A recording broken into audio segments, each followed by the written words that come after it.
Welcome back to American Polyglot. Today we have my friend Marta. Marta is the first Spaniard we've had on this channel. She's from España, close to Madrid. Marta, ¿cómo estás?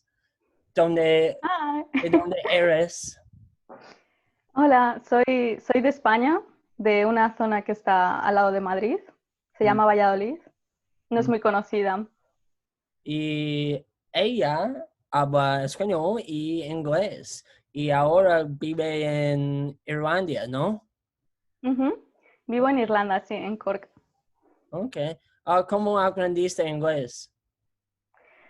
Bueno, es un proceso muy largo porque empecé cuando era muy pequeña. Tenía como 4 o 5 años y empecé pues aprendiendo lo básico, vocabulario, las palabras, los colores.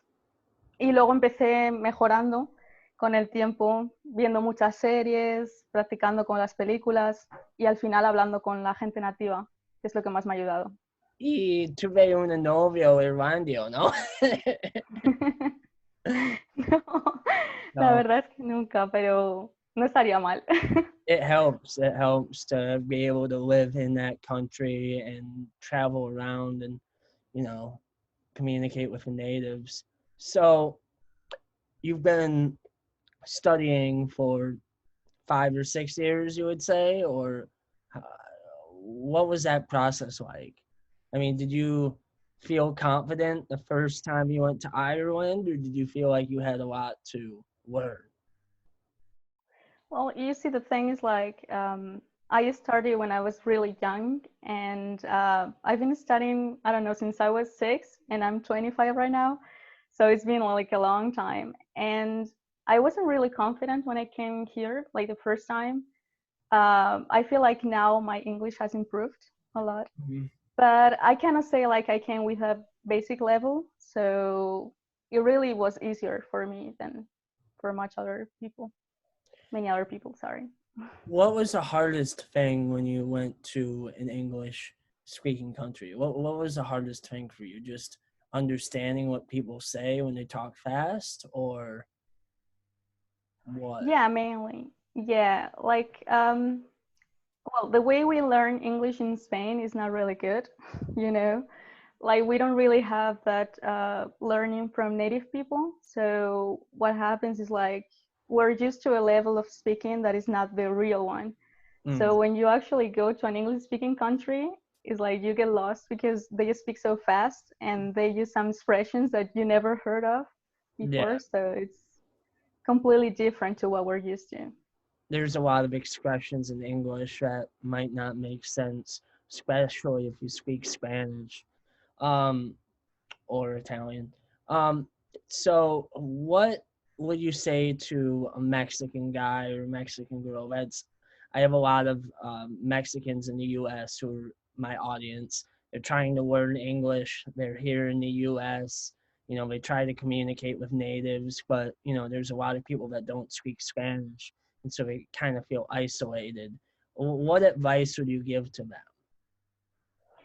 Well, the first thing is like, don't worry if it's like it feels like it's gonna be really difficult, like really tricky, because you'll eventually get there at some point, and it's just like a matter of practice. Like maybe if you cannot do it every day, you should at least like every week try to learn something new. And I feel like a lot of native people are really, how can I say that? Like they are really chill or they are really relaxed when it comes to like expressing yourself.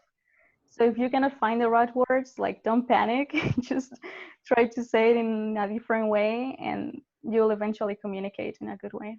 And speaking broken English is better than speaking nothing at all. You kind of gotta start somewhere. So Marta, do you know any like idioms or anything that kind of was interesting when you were learning English?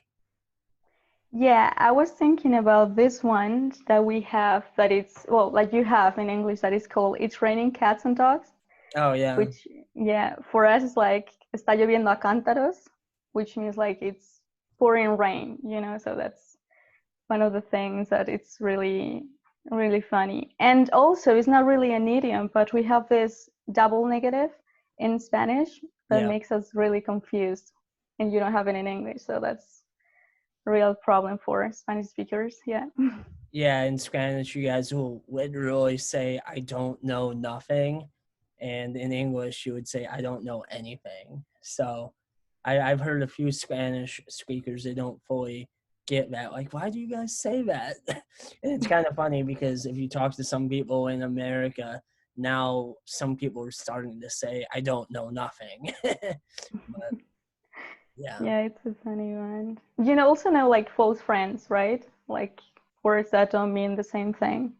So like for example, you say constipated, and that's like a really like something you wouldn't say in all contexts. Mm-hmm. But for us, we can say like we're constipados, which is like I'm cold, I'm not constipated. That's Okay. it's a Yeah. funny one. Yeah, you definitely don't want to say that in public. If you're in America, No. that doesn't look good. You're on a Totally, date. yeah. I'm constipated. No, no. Oh, man. Well, that's great. So thank you, Marta, for joining us today, and we hope to have you on the channel again very soon. Thank you. It was a pleasure.